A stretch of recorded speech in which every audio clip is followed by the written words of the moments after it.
Hey guys, it's me back again, and I decided to try something a little bit different today and do a kind of baking challenge, I guess. I haven't really looked, but I haven't really seen anything else like it, so I'm not sure if it's a challenge proper or if it's just me challenging myself. But I decided that I'd do a weird little thing where I do a bit of cooking without a recipe, because how could that go wrong, ever? Yeah, no, that couldn't go wrong in any way. In any case, I asked quite a few people as to what they thought I should do, and I actually didn't tell them that it would be without a recipe. I was just like, hey, throw random recipe ideas my way, I might need them for something in the future. And the first one I got was chocolate fudge cake. So we'll see how this goes. I haven't really mentioned to anybody, but I try not to cook with sugar in anything that I make, so we'll see how that goes when applied to a chocolate fudge cake without a recipe.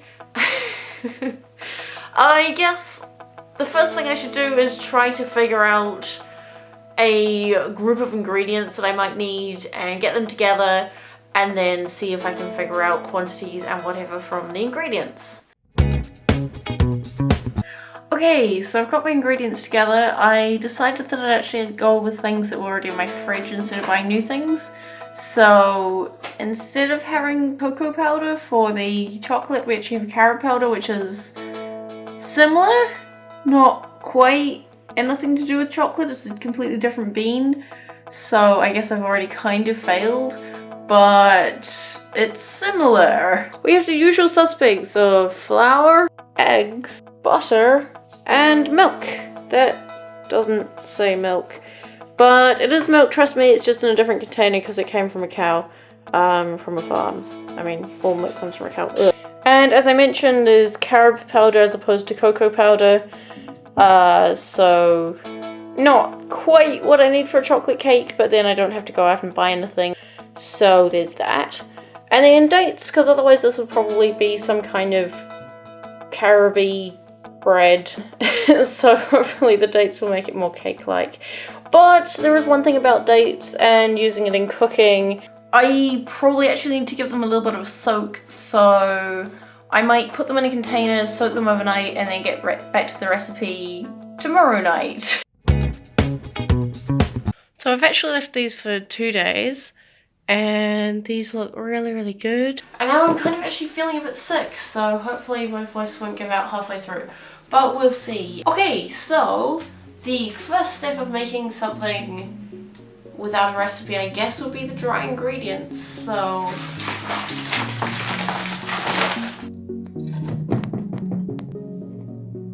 something like that. And I actually realized that probably baking powder would be a good idea. So I think it's like roughly a teaspoon per cup. So something like that. And the carob. I honestly have no idea how much of this to add, but we'll go with this. Whoops. That's a bit of a cloud. I can taste that. It tastes quite nice though. I'm kind of hoping I won't be too bad at this, given that I have a habit of winging a few recipes. But I have to say that chocolate fudge cake is a bit of a challenge, so let's just see what happens and go with it.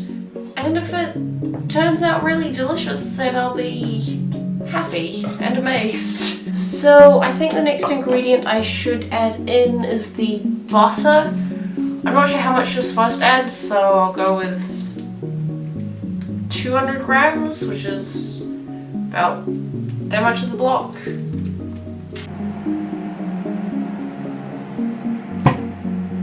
Oops. I guess don't do that. In my defense, I was about 1 second away from taking it out of the microwave, but oh well. And attack that with a spoon. I guess I did cook quite a lot of cakes and stuff without a recipe when I was younger, so I'm kind of falling back on that knowledge. I've never really tried to cook anything that was chocolate fudge cake. I seem to remember the cakes that my family made being quite, like, I wouldn't say solid, but they had quite a bit of weight to them. Like it was all kind of like ground nuts and other really nutritious stuff. And they were the kind of cakes that you could literally just eat as much as you liked and not really worry too much about them, because they were pretty nutritious, not like a lot of what people would think of if you said cake. It must be time for the wet ingredients. I'm not too sure which order I want to attack this, but I'm thinking perhaps I'll do the dates first and just kind of see what consistency I get out of the end of that, and then I might just sort of chuck in the eggs and a bit of milk. So these actually look really good.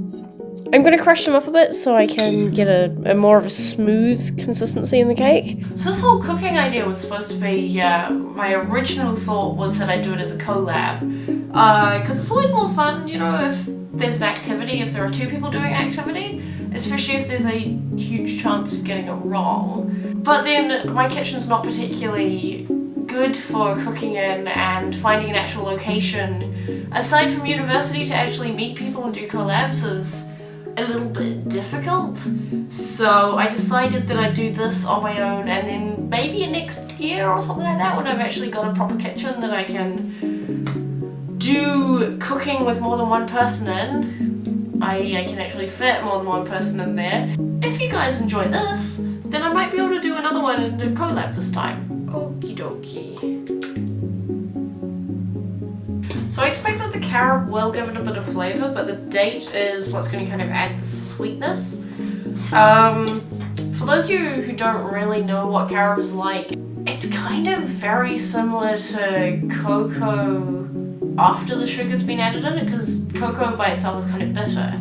I know that some people really don't like the taste of carob, and I think that tends to be people who are more used to chocolate, and they're expecting the carob to taste like chocolate. It tastes very similar, but it's kind of a bit different. I think this has come out quite well. It's still quite dry, but I was worried for a bit that there'd be a few too many dates, and I think that once I add all the eggs and stuff like that, I think it actually might come out just about the perfect consistency. Eggs and butter are the things that make things soft in terms of cakes, so I'm thinking I'll just add a whole lot of eggs because I've already got 200 grams of butter. Oh yeah. You know, I should probably heat up the oven. Oh no, my spoon. Oh well. So now we need to put it into the cake tin. Now, I kind of don't actually know where my cake tins are at the moment, because around about the beginning of this year, or like 3 months in, I had to temporarily stay at another place while my floors were being repaired from flooding that happened, because the shower had a bit of a malfunction. And during that time, a lot of my things were kind of shifted away to boxes, and I'm not fully sure where a lot of them are, even now. So what I do know is where these are. And a bit extra. I'm going to use these and then maybe kind of just pretend that it was supposed to be like that in the first place, because it's totally to do with the shape of the cake and it was intentional to begin with. Totally. And here they are, finished before cooking. I should go and get those a bit of a whiz through the cooker and then see what happens. These are cooked. They look quite dark, but I don't think they're burnt. I think it's just the carob getting dark. And I've got some slightly melted butter, luckily not exploded, and a little bit of carob that I'm going to make some icing with. Okay. So I'm actually extremely hungry. This smells very good. So I'll just do one. It's still a bit warm, so it's going to be very melty, but hopefully not too much. Hello. You're kind of not meant to be eating my food. Go on. Zena. I've got some very messy icing on this. You should give me a bit of space. Off you go. This actually looks about right. Hello, Athena. I'm gonna go and get a knife. Don't lick my food while I'm getting a knife, okay?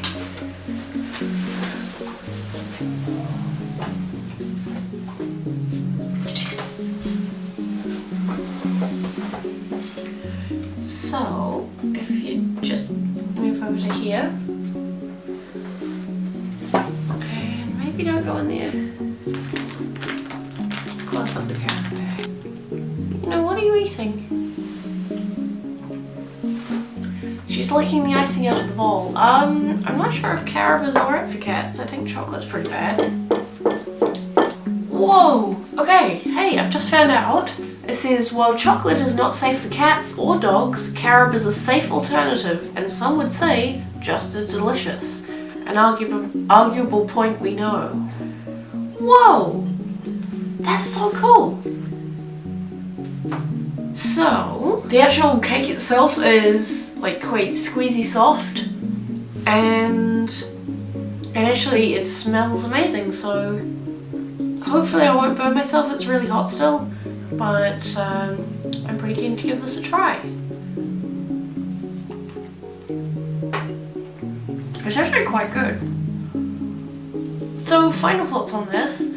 The dates were a really good idea. I think it would have just kind of been like caroby bread, really soft caroby bread if I hadn't added them in. They kind of add a bit of flavour, almost a bit of texture as well. The carob has worked surprisingly well. I've never made anything like this, and I think it actually didn't come out too badly, so I'd give myself probably about a 7 out of 10. So the reason for a 7 out of 10 would be because, I mean, I didn't use chocolate, so that seems like a pretty big failing when it comes to a chocolate fudge cake. But other than that, it's actually a really good cake. It tastes really good, it's really soft, it's kind of surprisingly healthy as well. So 7 out of 10 just simply because it's not actually chocolate. Okay, well I better go, otherwise the whole end of the video is going to be me eating cake, and I can't imagine it's going to be that exciting. So if you want to see more videos like this where I try and make things without a recipe, then feel free to just like comment down below or flick me a line on Twitter or something like that, and it will probably happen. If you'd like to see me collab with this, let me know, although I won't actually be able to make that a reality until next year. But anyway, hit the like if you enjoyed, subscribe if you want. I mean, my content's a bit cringy at times and somewhat ish quality. I mean, look at my backdrop. Yeah.